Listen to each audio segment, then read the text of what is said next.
Right, welcome to the genetics lecture part 3. This is on first question that we are going to discuss. You're going to all catch it in the recording. All right, so this is the question that we're going to discuss. As I mentioned, first, as per what you have been come to be accustomed with, I always try to give some kind of a very quick note on what the cross actually involved. So I've noticed that in this question, right, they're actually asking us, or actually asking me to think about walnut comb chicken crossed with a single comb chicken. The prerequisite knowledge is you must know walnut comb is double hetero, single comb is double recessive. So if you cross a chicken that is double hetero and a double recessive together, your expected Mendelian ratio should be 1, 1, 1, 1. So the answer is A. Simple, right? Probably you just need to understand what are the chickens, what is the genotype that correspond to each of the particular phenotype. Next one. Anyway, we talk about chicken combs and rooster combs, right? So rooster, chicken, chick. So bigger, smaller. Next one, rooster, chicken, chick. Bigger, smaller, chick. Don't have. All right. So this is the idea. All right. So let's all banish the idea of rooster made with rooster. Okay. So next question, come. This one. All you have to do is they're asking you to, with the comparison of these three pairs of twins, you are supposed to understand a little bit about influence of genes and the environment on height and weight. So height, mass. So answer is C. I'm going to explain now. So you look at the three pairs of twins. If you look at just the first and the third one, identical, non-identical, raised together, raised together. So put it this way, if you compare 1 and 3, the environment is actually genetically different, but same environment, sorry, this is a typo. The height and mass will vary. In this case, it tells you that genetics plays a big role in both influencing height and mass. Notice that? Notice typo, this one, same environment. All right, anyway, if you notice and then compare the first two pairs of twins, identical, identical. So genetically, they are identical, but they are raised in different environment. What do you notice about the set of height and mass reading? Height got difference, no difference, right? But mass, quite a bit of difference. So this is telling you that if they are genetically identical, but they are grown in different environment, the height is actually rather similar, mass is varied. So the mass probably is heavily or more heavily influenced by environment. So therefore, height mainly influenced by genes, mass is influenced by environment and genes. Okay? This is the one that I left you to go back and do on your own, but I suspect 90% of you didn't do it. So I'm going to show you this quickly.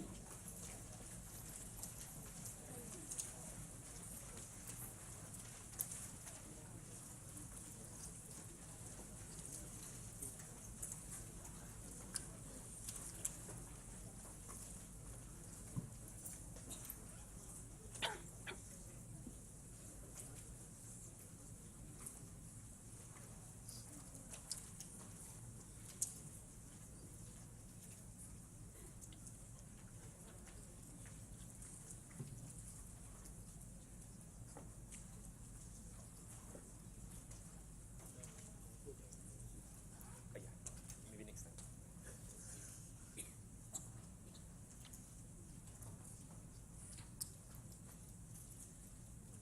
All right, done. Okay. Don't if I change the slide. It just means that you just have to go onto online recording and check out this. All right. So next one. After you have unbanded and unbanded for the F1, you have a double hetero cross with a double hetero. This is typically following your, what's the ratio that we expect if it's a double hetero cross with a double hetero? Someone's saying something here? Okay, 9331. So 9331, the gametes are this. 100 square, again, I've left it empty because I know you can do it on your own. The ratio is 9331, but this is with an exception here. It's an epistasis question. The epistasis understanding is that when you, in this question, it's a dominant epistasis. With a big B present, it's going to mask the M gene. All right, same thing here. With a big B present here, it's going to mask the M gene.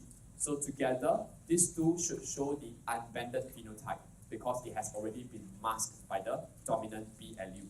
Because of that, I can group the unbanded and unbanded together. It forms in the ratio to be a 12:3:1. So that's how I solve it. Clear?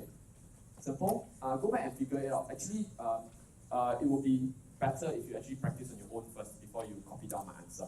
Alright, so next one. Okay, this is the announcement that I'm supposed to make. So now we are starting lecture proper. Alright, just now was just a quick refresher which took up like 15 minutes already.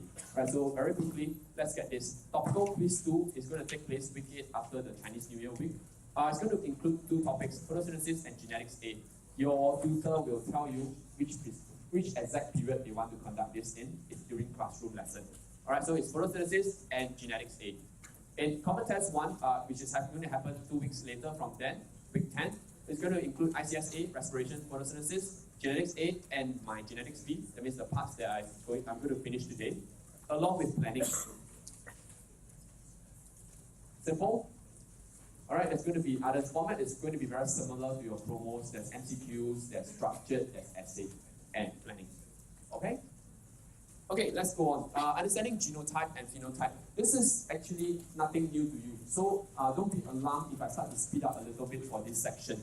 Okay, let's begin. I think a brief introduction, right? The idea is that organisms itself have the same genotype, may not have the same phenotype. Alright, I think one of the classic examples that Mrs. Lim brought up previously in the lectures is to do with these Himalayan rabbits. Under extreme temperatures that is above 30 degrees, right? You see that they actually appear all white. But when the temperature actually falls around somewhere in this range, the extremities start to turn black. Alright, so there's some changes to the phenotype, although the rabbit actually is the same rabbit. So genotype has no change. Understand? So phenotype might differ due to certain environmental influences. Clear? Continuing on. On the other hand, understand that it's also possible to have different genotype but the same phenotype. This is very, very simple. The understanding is your general understanding of your hetero and your homozygous. Correct? Because of the dominant allele that will mask the recessive allele, your hetero and your homozygous, for example, big A, and big A, small a, although they differ in their genotype, they actually manifest the same phenotype. Clear so far? Next.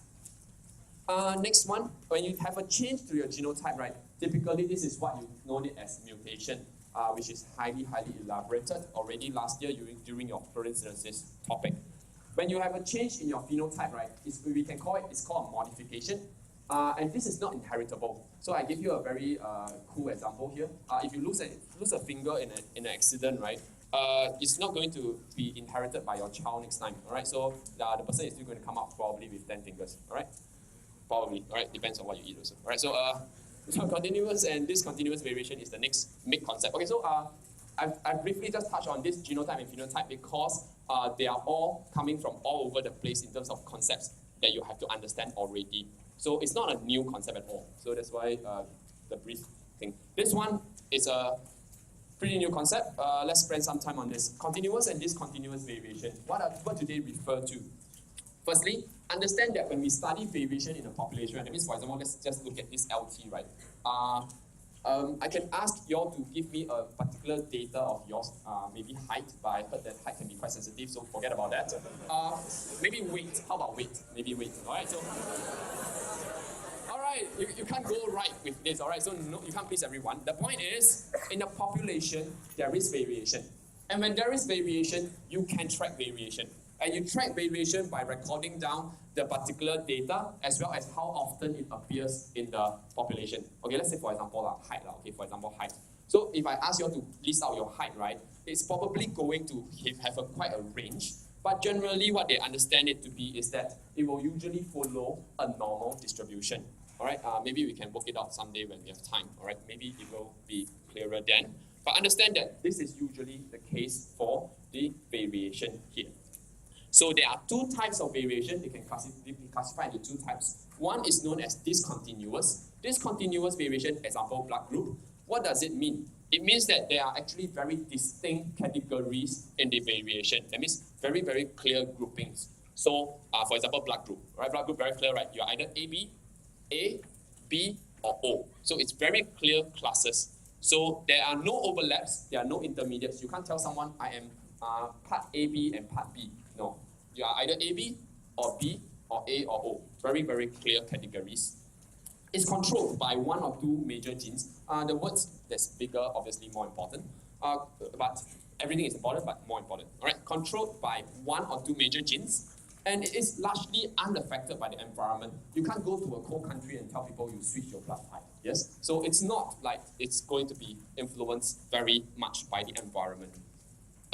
We also term this as qualitative inheritance. Continuous variation is the second type of variation that we want to talk about. Continuous variation is really a variation where the characteristics actually show a gradual change from one extreme to the other extreme. Example, height.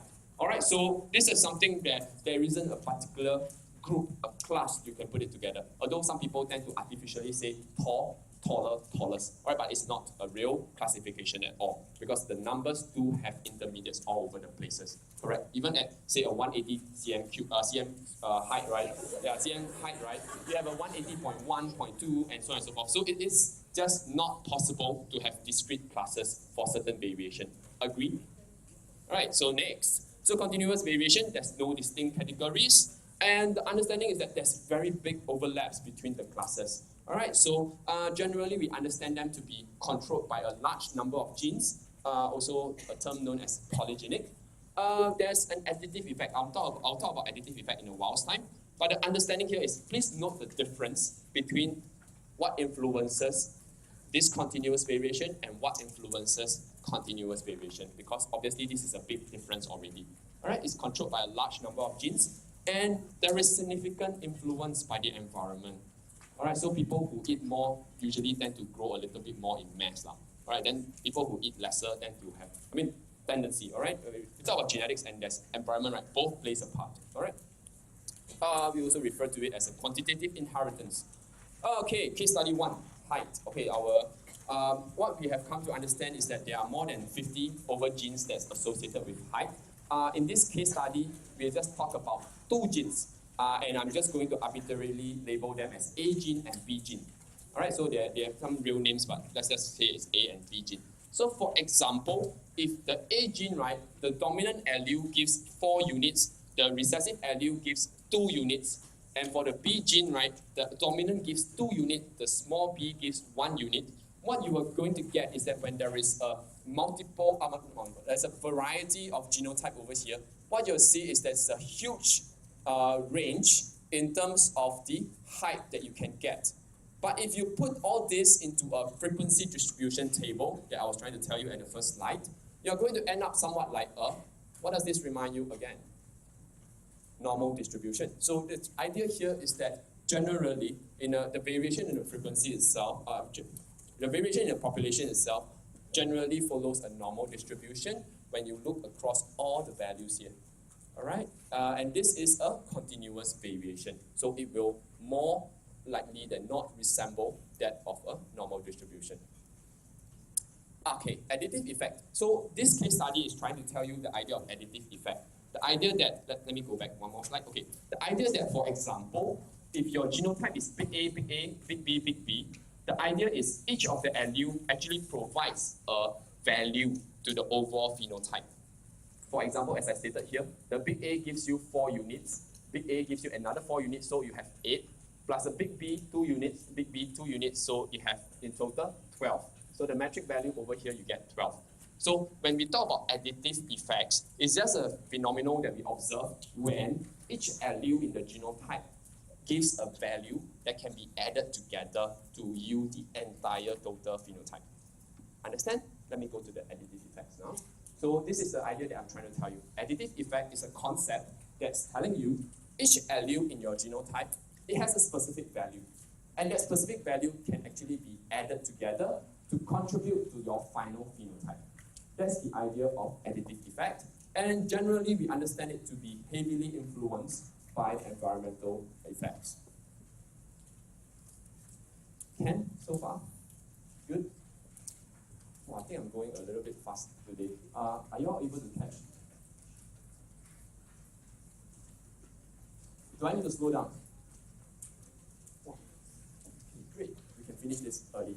Right, in case study number 2, we look at corn. Alright, so what happens is in a classic experiment with corn, 2 scientists, they actually crossed a true breeding maize plant, and there is homozygous recessive at all the gene loci, and a true breeding maize plant that is homozygous dominant at all gene loci. So they gave a code name for this corn. The first one that is homozygous recessive, right, at all the gene loci, it is very, very small. That's why they gave a name known as Tom Tam. All right, so the other maize plant that is homozygous dominant at all the gene loci, it's very big.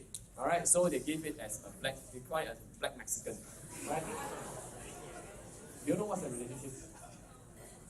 Do you know why it's called black Mexican? Very good, because I also don't know. But it's okay, we'll all find out. No, because black Mexican came from an animal that is supposed to be really,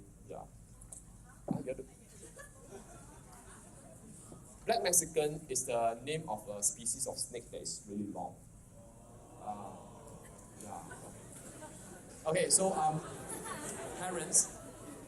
Okay, so let's get back to this. So the very, very, okay, so let's just refer to it as a very, very long corn and a very, very short corn. All right, so what happened is that the parents are crossed with one another. So let us investigate what the parents are like. So as mentioned, the parents, all right, listen up.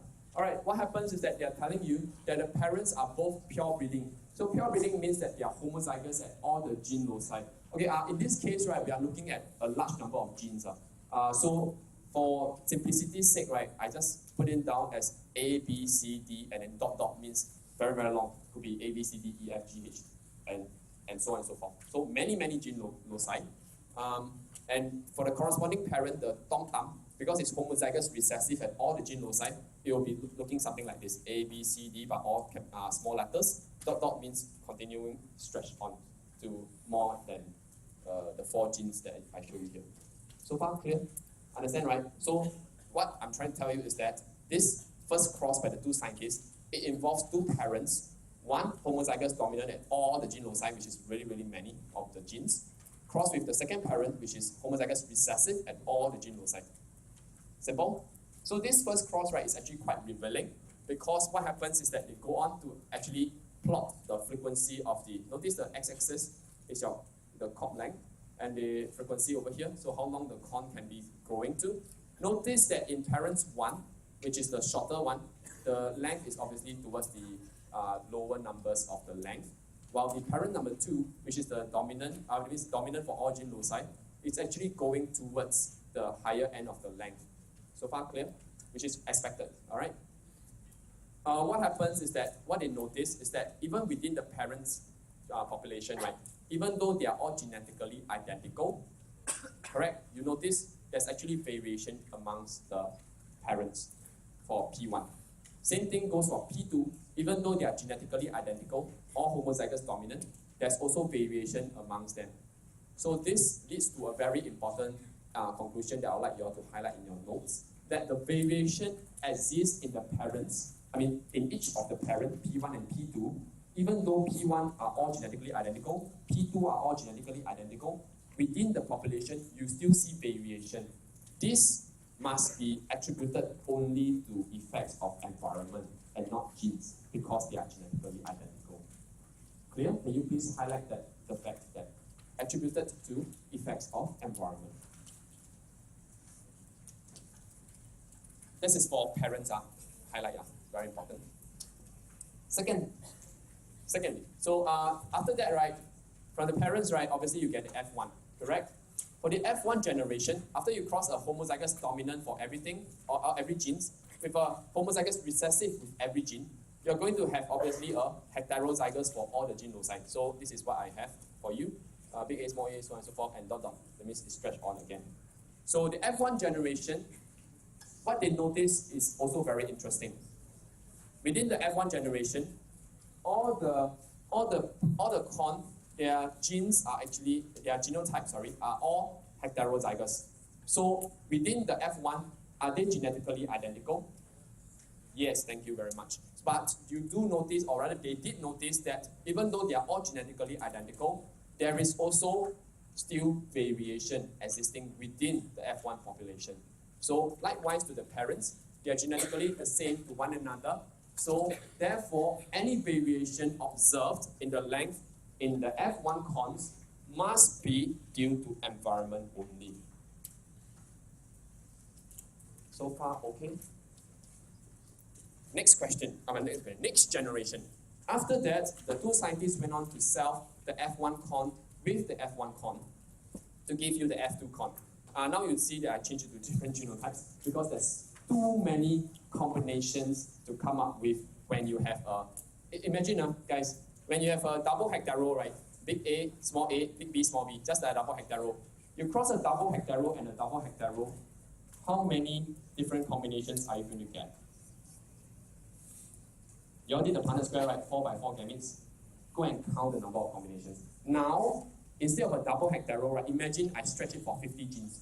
A 50 genes hectaro cross with a 50 genes hectaro. How many different combinations can come up?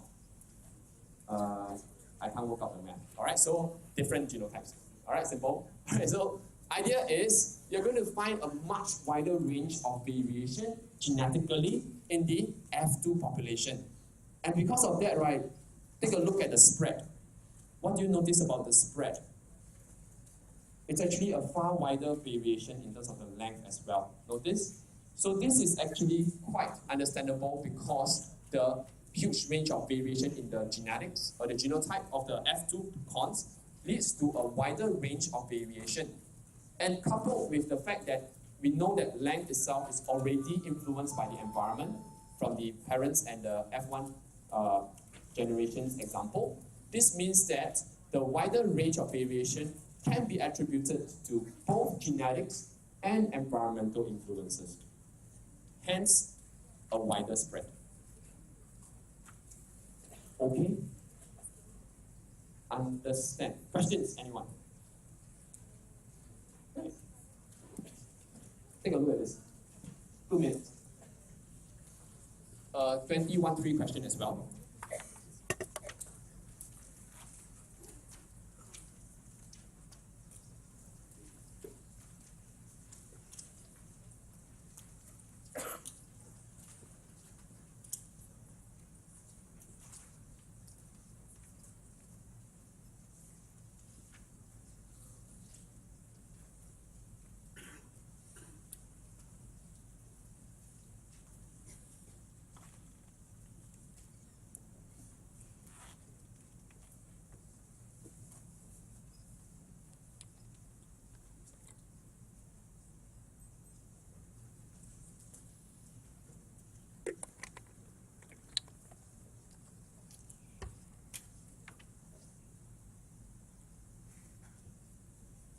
Right, what would your response be?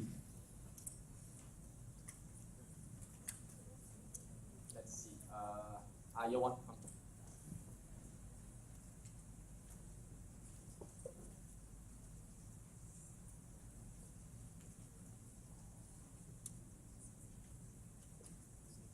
Yes? Okay. My question to you, right, firstly is, they're asking for phenotypic variation in the cord length within each of the two parental varieties and their offsprings. Understand, let's go back to the first line of the story first. They're telling you two purebred lines of different varieties, so they are pure breeding. So if they are pure breeding, you expect parental variety 1 to be genetically identical to each other, parental variety 2 to be genetically identical to each other, and the offspring is the hectaro from P1 and P2. They will all be heterozygous. They will be genetically identical to each other as well. But in the graph, you see that amongst the P1, there's variation. Amongst the P2, there's variation. Amongst the offspring, there's also variation. The only explanation when genetics cannot explain it, that means they're all genetically identical, and they are still showing a variation, it must mean that it's due to environmental influences. Okay? So what I'm trying to get you to think about is that, firstly, when you have this kind of questions, right, determine whether genetically does it play a role. Or are they genetically the same or genetically different? If they are genetically the same, any variation observed within that population of genetically identical organisms must be due to environmental influences. Is that all right? Good. Next. So in the next page on the notes, I went on to sort of give you all a quick table of differences between discontinuous variation and continuous variation. I would not be going through them in details because they are pretty much what I have gone through during when I was telling each one of you. For example, discontinuous, you have few genes. Continuous, you have many genes. Alright, so you will study it according to the compare and contrast between the two kinds of variation. Alright, so likewise, you can read on your own. I'm more interested in going into our final concept of the whole lecture series, chi-square test. Alright, this is the fourth and the last concept, the chi-square. Alright, chi-square test. This is the final concept out of the entire four. Just to do a very quick recap, we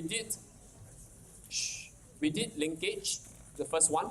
We followed up with epistasis in the second one. Third one was something to do with genetic variation in the population, where we learned continuous and discontinuous. Fourth one, we are going to do some statistics, very basic statistics in chi-square, using a chi-square test. Have you all done statistics in math? Oh, okay. Then I'm going to just do a very simple introduction for this one. But it will take note that whatever statistic that we are teaching you is specifically pertaining to biology. In math, whatever that they will teach you will probably be much deeper and more with far wide-ranging usage. Alright, so this one is more specific towards biology, but can be used for other things, but I'm just going to concentrate on the usage for biology. Alright, so let's begin. Alright, so far, right, everyone, listen to me. What have you done so far for genetics is you have understood that there is a ratio whenever you cross some organism and some organism. Agreed? There's a kind of ratio, and this ratio was predicted correctly and explained correctly initially by Mendel, and then subsequently many other scientists after him. So there is an expected ratio that you have come to understand to expect when you're doing some cross. However, when certain people are actually carrying out the breeding experiment, the actual numbers that comes out and the predicted cross, sometimes they may not tally precisely or exactly. So there are possibly differences between the observed results. That means you actually go and, say for example, today you are very free, you go and find some, some flowers, some plants, right? You want to start, breeding them. The kind of offsprings that you observed and the offsprings that you start to expect because of Mendelian's ratio, they may not be exactly the same. And it's quite normal, correct? Because there's a lot of chances there's a lot of chance events in nature that can happen, all right? But it's quite normal, it differs. So the point is, when is the difference significant? That means, when is the difference actually a difference that is due to some other reasons besides chance? The chi-square test itself is a statistical test for you to note whether the difference, is it due to some other reason, or is it just because, by chance, it just happened that the result is a bit different, but actually it is still following the ratio. Do you understand what I'm trying to explain so far? Okay, good. So, before we can even do a statistics test, right, I would like to introduce to you the idea of a null hypothesis. Null coming from the word nil, zero, nothing, don't have. Alright, so null hypothesis is a hypothesis that you start out with whenever you are doing a statistics test in biology. It starts by saying, that means you are going out with full confidence. That means you start a statistics test with full confidence and telling yourself that there is no significant difference between the observed result that you got and the expected result. That is the null hypothesis. Don't have, nothing, don't have. Alright, no difference. Alright, so this is the null hypothesis that you start out with. And later on, when you carry out the chi-square test, what you're going to do is you are going to either reject or not reject the null hypothesis. So far, clear? So, I repeat again. Before you start the statistics test, you always come up with a null hypothesis. You tell yourself confidently that there is no significant difference between what you observed and what you expect in the ratio. Later on, after you come up with the null hypothesis, you will carry out the chi-square statistics test to determine whether the null hypothesis should stand or should not stand. So you should either reject it or not reject it. So how do we handle rejection? It's very simple. If it's rejected, right? What? Okay, so if it's rejected, note that null hypothesis tells you there is no difference. So if you reject the null hypothesis, that means there is indeed a significant difference. Agree? Cannot agree not? I repeat, if you have the null hypothesis and you reject it, that means there must be a significant difference. If you do not reject it, although this is very scary because some students always get confused by the double negative. Alright, null hypothesis says no difference. If you don't reject the null hypothesis, that means there is really no difference. That means the null hypothesis still stands. Take a minute and absorb this. Wow, scary. Alright, the null hypothesis, alright, is something that tells you are saying no differences. So if you don't reject it, that stands. So there is no difference. Okay? I'm going to give you a very simple example to tell you how to do a chi-square test. I need you all to follow me step by step. Then the second case study, I'm going to let you all do it. How about that? Is that okay? Yeah, chi-square is something which I can't teach you all by just saying. I need you all to do. Alright, so listen up. Alright, so this is a very, very, very simple example of when the chi-square test comes into play. For example, in a genetic experiment, right, we expected the ratio to be 3:1. So probably it's a monohybrid inheritance of some sort. So however, right, the person, okay, we actually obtained a total of 40 plants, of which 32 have red flowers, 8 comes with white flowers. So obviously the first question you ask yourself is this result, the 32 red and 8 white, is this result following our expected ratio? Alright, and if it is not, is the difference significant enough to suggest something else at play? So first thing first, expected ratio 3:1, you get your result as the observed result as 32 red, 8 white. So obviously you should ask yourself, is there a significant difference between the results you observed versus the results we expected? So let's get into it. So obviously, as I said, first thing first, let's set the null hypothesis right. The null hypothesis is, so we contextualize it to this question. So there is no significant difference between the observed and expected ratio. The observed ratio or the observed data should follow a 3 red is to 1 white distribution. Alright, based on the expected ratio. So far clear? So we follow up by one line. Any observed difference is due to chance. Alright, it's a chance event, not due to anything else. Alright, so let's begin. So before step 1, that was step 1. Follow my step. Step 2, you have to tabulate the data. To tabulate the data, you come up with a table. Alright, this table is very important because you need this table to assess your working. Alright, so first up, you have your phenotype. Phenotype, there are 2 types of phenotype in this cross, either red flowers or white flowers. Next, you put up an observed number column. The observed number column will tell you the number of the plants with the observed phenotype. So in this story, right, you have 32 red flowers, you have 8 white flowers, correct? Now I would like you all to think about the expected number. What is the number that you expect if it follows precisely your expected ratio? It should be, think about it, the hint is total number is 40 and the ratio is 3:1. So I think it's quite logical to suggest that the expected number should be 30 and 10. Can you fill that up? Thank you, Rui. Alright, so it will be 30 and 10. This last column, O minus E, O stands for observed, E expected. So I'm just trying to figure out what is the difference between the number I observed and the number I expected, and the number I expect. So O minus E, 32 minus 32, and minus 2. So far clear? Next. Step number 3 involves the utilization of a chi-square formula. Alright, this is the chi-square formula. Does it look familiar to you? Maybe, maybe not. This is a summation sign. This one should be quite familiar, right? Alright, so O minus E over E, and then some. Let me tell you something good, good news. You don't have to memorize this. It will be provided for you every time you are required to do chi-square. Alright, so formula provided. So you just need to know how to apply it. Alright, so first thing first. I put in all the, yeah, I have this.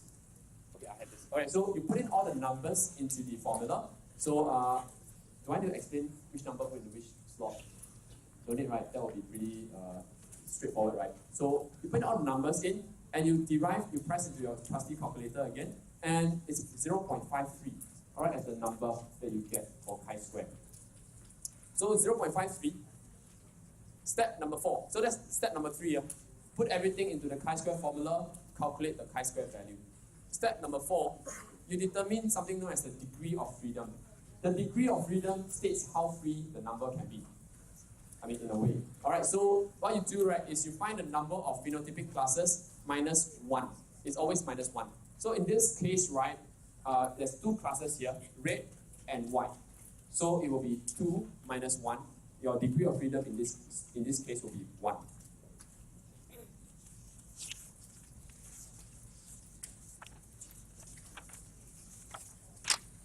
Next, are you all still following? Alright, I know it's very boring, so I'll go faster. So you highlight and underline the probability, in the probability table, the degree of freedom. So you go to the table, underline degree of freedom was 1, right? So you underline degree of freedom 1. Next, what happens is you go and find out where your chi-square observed, or the chi-square, the data that you calculated, where does it lie in the probability table? So you go and, okay, so after you underline this, right, what happens is you go and look at all the numbers here. Your calculated value was 0.53. So you go and look at where 0.53 was. So it's somewhere here. Right? So this is where 0.53 exists. Then next step is you look at the probability that corresponds to that. And that will be 0.50 and 0.30. So far, clear? I repeat one more time very quickly. Firstly, after you have the degree of freedom, go to the probability table that is provided for you. Underline that. Next, look at the chi-square calculated value. You calculated 0.53. Look at the numbers and find 0.53. So it should be somewhere around here. You highlight this and check out what is the probability that corresponds to that range. And that will be 0.50 and 0.30. Next, once you have figured out that, right, you can do your conclusion already. You figure that the probability of obtaining this set of data is between, P is between 0.50 and 0.30. I mean, based on this one. And please take note the bigger than and smaller than sign, right? Students tend to be quite careless with this. Alright, you can't have this the other way around because 0.5 and 0.3, obviously, you have to go in this order. Okay, next. Since the probability of obtaining the chi-square value of 0.53 is greater than 0.05, which is the fixed standard, I'll come to it in a moment time, don't worry. So just follow through with me with the standard steps first. So in the conclusion, you understand that this probability, right, is much greater than 0.05. So therefore, the null hypothesis cannot be rejected. So the difference is actually not significant, and the difference observed is due to chance. These are your standard conclusion that you must make when you are doing a chi-square test. Done? Okay, I know conclusion very, very messy. I'm going to start by telling you a story first. It's not a story, but it's a breakdown of the table. The probability table is a table which gives you a lot of information, a lot of data to be mined from it. So I'm going to tell you roughly what each component means. Can you pay attention now? Alright, so this is the probability table. This, on the first column, is your degree of freedom. So depending on how you calculate the degree of freedom, that means the number of phenotypic classes minus 1, these are all the degree of freedoms. Alright? Next one, this is the probability table. It tells you how often that result can appear if you do a particular set of data. So how often, or what is the chances of it happening or appearing. So if you take away all this, right, you notice that the probability level, right, is from 0.95 all the way up to 0.001, which is very small. Alright, sometimes in the question, they may not give you the entire range, they might just give you half of it or part of it. Doesn't matter, the concepts still apply. Anyway, so at 0.05, right, what it means, right, is that if you do the experiment 100 times, right, out of which 5 times you will get the result. So this is what it means by the probability. Sometimes in the table, can you write this pink color words in your notes, because I don't think I put it there. Sometimes in question, they might not want to tell you it's 0.05. They might want to represent it in percentage instead of decimal places. So don't be alarmed. 0.05 can also be represented as 5%. Alright, so this is a mathematical conversion. Alright, so 0.05 can also be represented as 5%. Continuing on, just now you remember my conclusion? Yeah, this is the point that I want to make. In biology, in the experiments for crossing and all that, we're going to fix the standard at 0.05. That means 0.05 is the standard in which we benchmark all our chi-square results against. Alright, so 0.05 is a benchmark that we'll be comparing. Alright?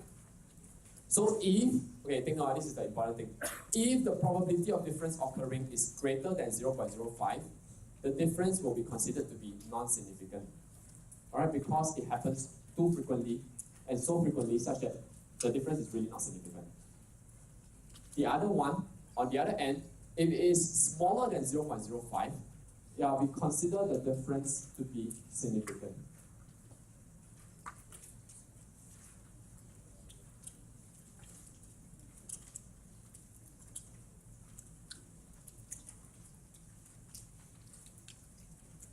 Okay, continue.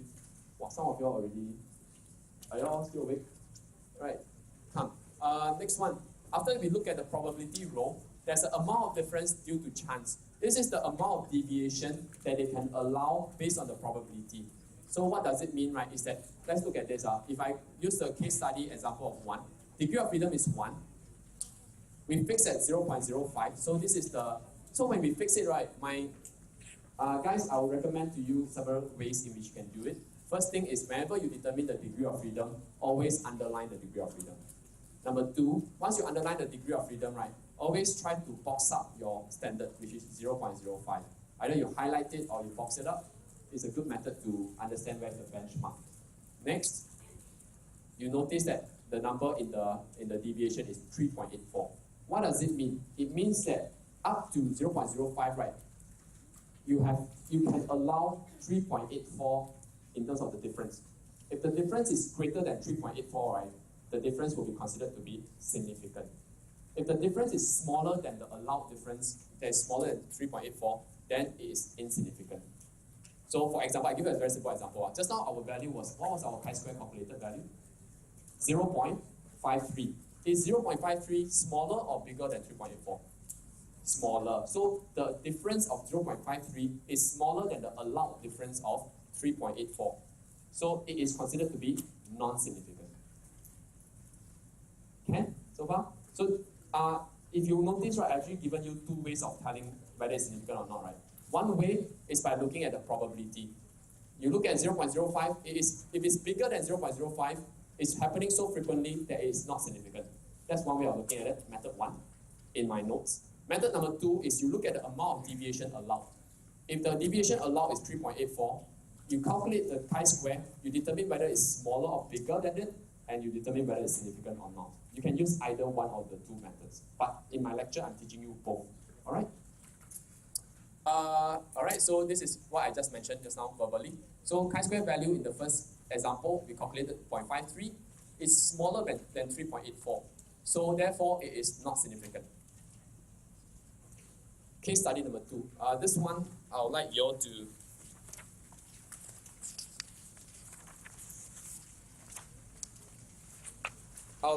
to read the question, fill up the table for step number 2, work out the step number 3, step number 4. In other words, I would like you all to take 5 minutes to work out page 29. Alright, from step 1. Okay, step 1 I've done for you. I've set up the null hypothesis for you already. You proceed from step 2 onwards. Alright, let's go.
some of you are having some problems at the start to get the expected number, right? Can I just give you a very simple tip?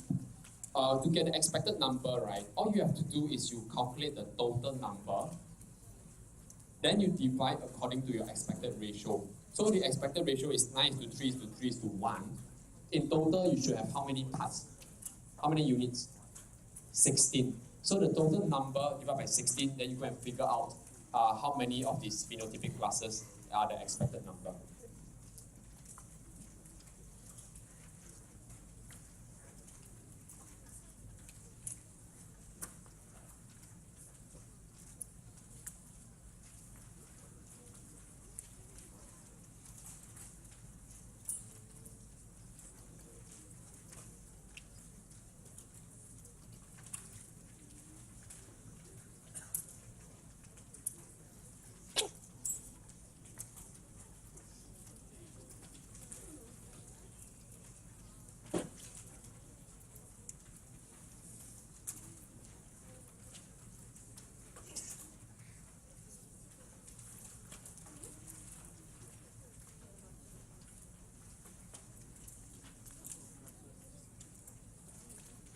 Right, are you all ready?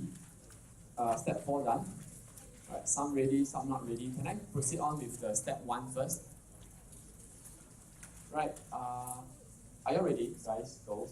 Alright, look up please. Right, so step 1 I've provided for you in the null hypothesis.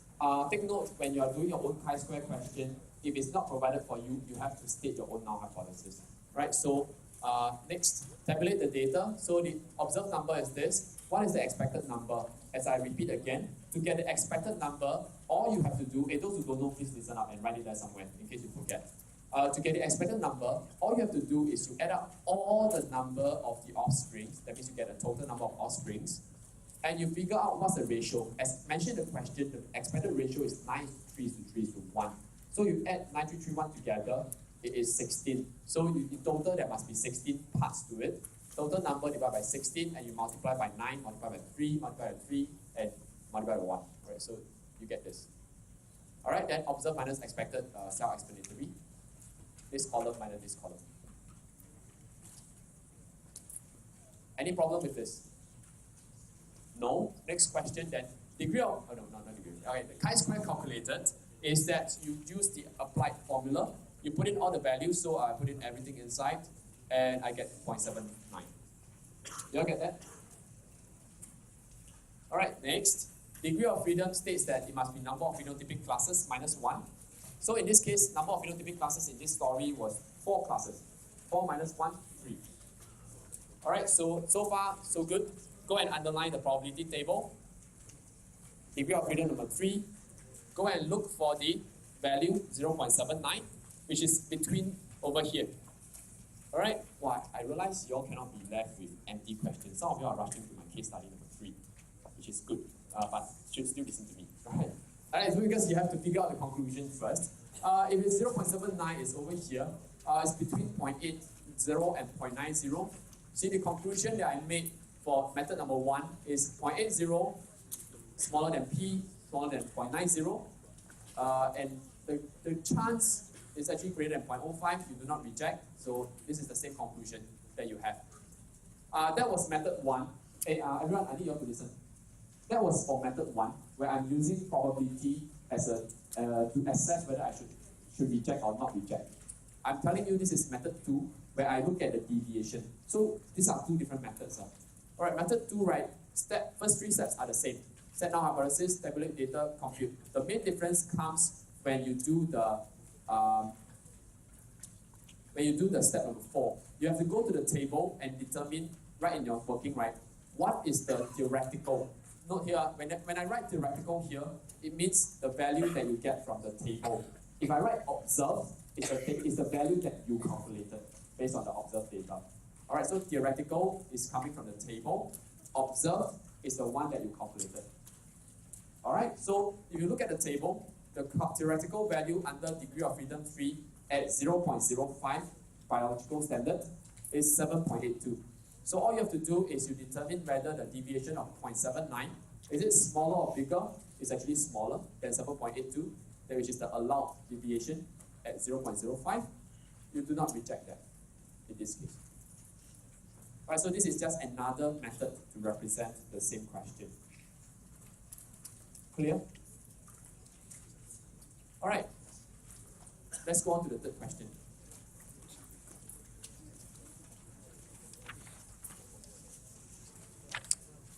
Yep.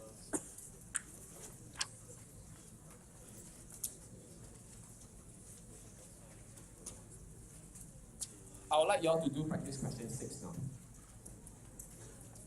Yes? Huh?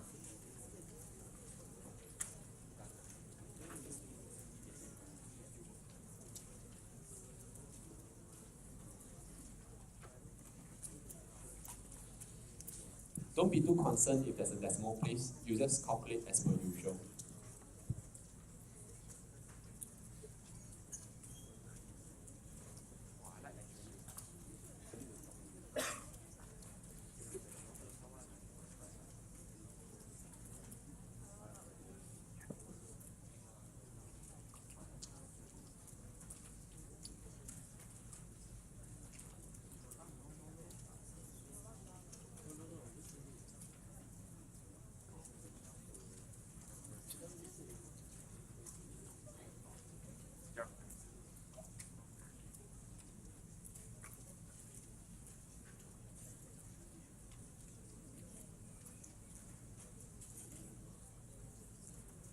You notice for practice question 6, right? I left even the probability table very clean.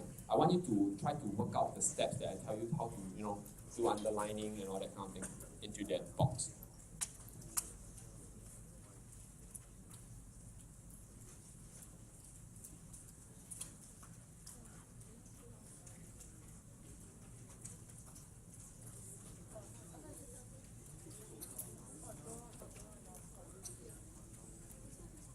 Oh, just leave it. So when you have a decimal place, all you have to do is you just write it down as the decimal place inside. Yeah, and just calculate as per usual. Alright?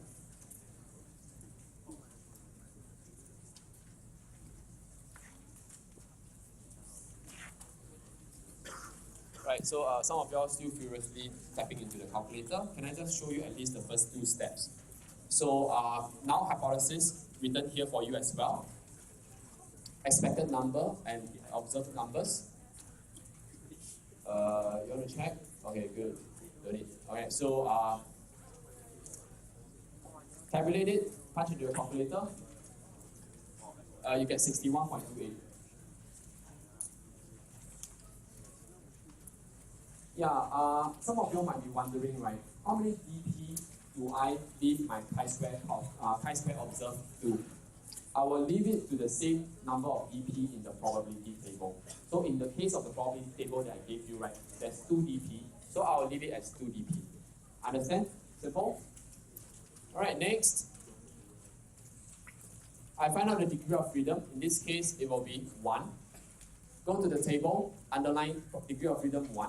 Find out where 61.28 lies. And 61.28 is like, whoa, way off the charts. Correct? So therefore, it is way lower than 0.05 for method 1. So it's actually 0.001, smaller than that. So method 1 demands that I must then state the probability is smaller than 0.001, which means that it is smaller than 0.05 as the fixed standard. Therefore, we reject the null hypothesis. If we reject the null hypothesis, the difference must be significant because the null hypothesis is no difference. So if we reject that, the difference is significant. It is not due to chance. Notice the conclusion, I just write the opposite. So you just need to really just remember how to write for 1, and then you just change it accordingly.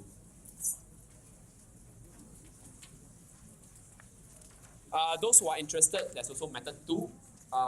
You would do method 1 and method 2 depending on what the question is asking for. Sometimes the question is asking for probability, so you answer with question 1. Method 1, sorry. Method 2, same thing, 1, 2, 3 methods, step, no change. Step 4, theoretically, from the table, you get 3.84. There's a typo here, it should be 1.